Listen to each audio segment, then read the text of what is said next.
भी यज्ञ जब होता था तो राक्षस गण उनको क्या करते थे, विघ्न डालते थे। तो उसी राक्षस के कुछ बूंद गिरी होगी तो आसपास गिरी होगी, तो ऐसे ही लोग इस विघ्न करने के लिए भी बहुत कुछ कोशिश की, मगर पूरी श्रीमद् भागवत कथा आपके सहयोग से, आपके सिद्धाश्रम में भव्यता और दिव्यता से हुई।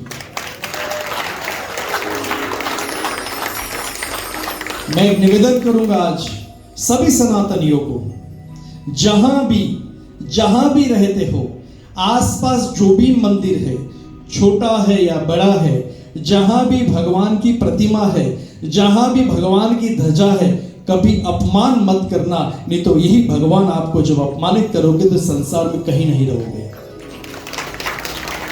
चाहे आप कोई भी जाति के हो, चाहे आप बड़े समझते हैं कि हम बड़े विद्वान हैं, ज्ञान की परिभाषा हम ही जानते हैं, तो मत कर तू अभिमान बंदे, कभी मत करना। क्योंकि जब ठोकर मारेगा ना वो व्यक्ति, तो व्यक्ति का ठोकर शायद आप खड़े हो जाएंगे, मगर ईश्वर ठोकर मारेगा। तो 2 साल आपको कोविड ने दिखा दिया कि कैसी ठोकर मारते हैं। हाँ के ना? एक संकल्प लेना, चाहे आप ब्राह्मण हो, चाहे आप क्षत्रिय हो, चाहे वैश्य हो, चाहे शूद्र हो, कोई भी जाति के हो, मगर सनातनियों हिंदू बन के रहना, इस देश में रहना है, इस देश में कार्य करना है, सनातनियों को सपोर्ट करना। तो जितनी आपकी पूजा पाठ और जो भी दिखावा करते हो ना, वो बिल्कुल ढोंग बन के रह जाएगा।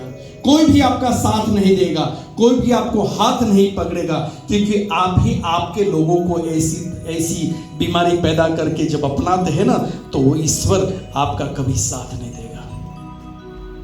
और जीवन का संकल्प है, इस सिद्धाश्रम का 22 साल हुआ है। कितना? 22 साल में जितने भी चैलेंज आई है, ये भगवान भोलेनाथ ने इस शरीर को शक्ति देकर के सामना किया है। और परेशानी से मैं कभी नहीं डरता हूं। अगर सत्य है तो सत्य में परेशानी, हाँ, कभी आपने आप में बहुत परेशानी होती है, मगर पराजित कभी नहीं होते, क्योंकि वहां सत्य है। हाँ, गलत है, गलती है तो मैं 10 बार माफी मांगूंगा आप लोगों से। अगर मेरी गलती नहीं है तो आप लोगों से माफी मंगवाऊंगा, चाहे आप कोई भी हो। मुझे याद है 10 साल पहले यहाँ एक कार्यक्रम रखा था और मुझे 150 ईमेल आए थे, हम आश्रम चला देंगे, हम एक कर देंगे। और याद है ना कितने लोग थे ना इसके अंदर? हाँ, बहुत कुछ आया था ईमेल। मैंने कुछ उत्तर नहीं दिया, सारे ईमेल मैंने स्कॉटलैंड यार्ड कमिश्नर को भेज दिया। आधे घंटे में मेरे पास फोन आ गया और 35 police officer, arm police gun officer आश्रम के चारों ओर लग गए, और जितने भी अंदर आए थे ना, पेशाब करने के लिए भी नहीं उठ पाए। क्यों? कि मैंने धर्म के लिए किया था, नहीं कि मेरी कोई बेटी की शादी के लिए किया था।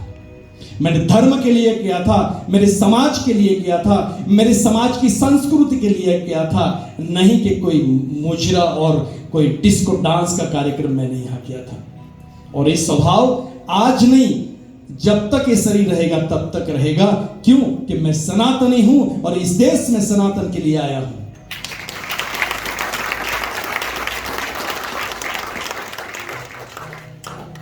जहां आप देवी की पूजा करते हो, कहते हैं, पूजा कराते वक्त भी उस ब्राह्मण गण देवता कहते, या देवी सर्वभूतेषु शक्ति रूपेण। कहां गई भाई एक ब्राह्मण की बेटी, कहां गई आपकी संस्कृति और कहां गई आपकी भारतीय सभ्यता? और मैं आज इस श्रीमद् भागवत कथा के अंतिम दिन, विश्राम दिन, इतना कहूंगा कि कहीं भी आपको सनातनी का कोई भी कार्य के लिए अगर कष्ट हो रहा है, मेरा द्वार खुला है, आ जाना। मुझे पता है बड़े बड़े मंदिर बना के बैठे हैं, अपने आप में बड़े बड़े स्थान बना के बैठे हैं, मगर कुछ कष्ट आता है हमारे सनातनी को, दरवाजा बंद करके घुस जाते हैं अंदर।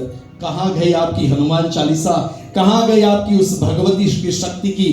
कहां गई श्री राम के वंशज? कहां गए हमारे हिंदू तत्व? सिर्फ बातें करने के लिए है क्या? सिर्फ जय श्री कृष्ण करने के लिए है क्या? नहीं। हम अगर गलत है तो उनका सामना करो। अगर आप गलत हो तो माफी मांगो, अगर वो गलत है तो उनका सामना करके उनके पास माफी मांगा और कहो कि आप ऐसा मत करना, क्योंकि हमारा धर्म है, हमारे धर्म के अंदर। मैं आपको कहता हूं, मैं अभी सीधी बात सिंपल आपको समझाता हूं कि भाई आप शराब पीना नहीं, और आप काट कर दोगे इतनी वीडियो। गुरुजी ने कहा था शराब पीना, तो आपका कसूर है कि मेरा कसूर है? किसका कसूर है? तो हर चीज जो आप सुनते हो ना वो सही नहीं होती, हर चीज आप देखते हो वो भी सही नहीं होती। आपको चूना का पानी और गाय का दूध दोनों साथ में कर दूं, जब तक उसको आप पियोगे नहीं तब तक पता नहीं चलेगा कि गाय का दूध है कि चूना का पानी है। सुनो तो समझो, देखो तो उसको परखो। ये दो सूत्र लेकर के आज श्रीमद् भागवत कथा से जाना। मेरा भगवान से यही प्रार्थना है कि ये शरीर जब तक चलेगा, ये सनातनी के लिए चलेगा। ये शरीर तब तक चलेगा तो इंग्लैंड की धरती ऊपर ये ध्वजा जो लगाई है ना, वो ध्वजा पे हनुमान जी है, वो सबकी रक्षा करते रहेंगे।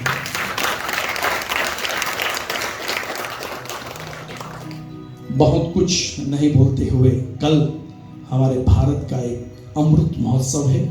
सुबह 11 बजे ध्वजवंदन होगा।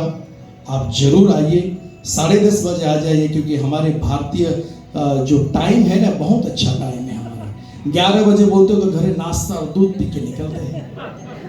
हाँ, पहुंचेंगे, कोई बात नहीं, उसमें थोड़ा सा परिवर्तन ला करके अमृत महोत्सव को साथ देने के लिए 10:30 पहुंच जाना। कई लोगों को फोन आएगा, गुरुजी नाश्ते की व्यवस्था है?